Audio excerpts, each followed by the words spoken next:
मला मोहन भागवतांना विचारायचंय, आणि जे भाजपवाले आमच्या अंगावरती येत आहेत की ह्याने मुंबई जिंकले तर खान महापौर होईल, अरे तुम्ही मुंबई जिंकू शकत नाही तर त्या अदानीच्या चरणावरती मुंबई तुम्ही समर्पयामी करून देऊन टाकाल, जानवं घालाल, शेंडी ठेवाल आणि अदानी नाम समर्पयामी. ही काय व्यापारी म्हणून तुम्ही इकडे मुंबईकडे बघताय, आम्ही आमचा जीव म्हणून मुंबईकडे बघतो आहोत.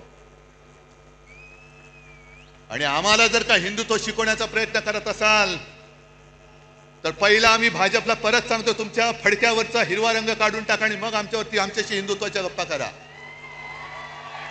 पहिलं ते तुमचं फडकं आहे, फडकच आहे, तो भगवा असूच शकत नाही, कारण भगवा हा शिवसेनेच्या हातामध्ये आहे, शिवसैनिकाच्या हातामध्ये. तुमच्या फडक्यावरचा हिरवा काढा आणि मग आमच्या अंगावरती या.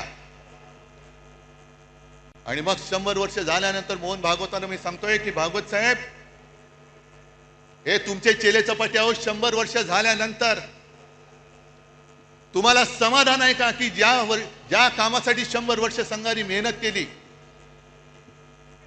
आणि त्या मेहनतीला आज लागलेली ही विषारी फळं, ही फळं बघितल्यानंतर तुमचं समाधान होतंय का? तुम्हाला आनंद मिळतोय का की याजसाठी केला होता अट्टहास, ही विचारी सगळी फळं त्या झाडाला लागलेत?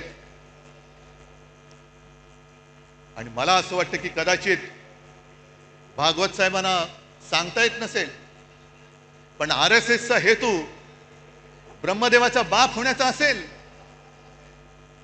पण ब्रह्मदेव नाही झाला, ब्रह्म राक्षस झालेला आहे. आणि मुद्दामून तुम्हाला सांगतो, मी ब्रह्म राक्षस हा शब्द जाणीवपूर्वक वापरतो आहे. सगळ्यांनी घरी जाताना गुगलवरती ब्रह्म राक्षस या शब्दाचा अर्थ बघा.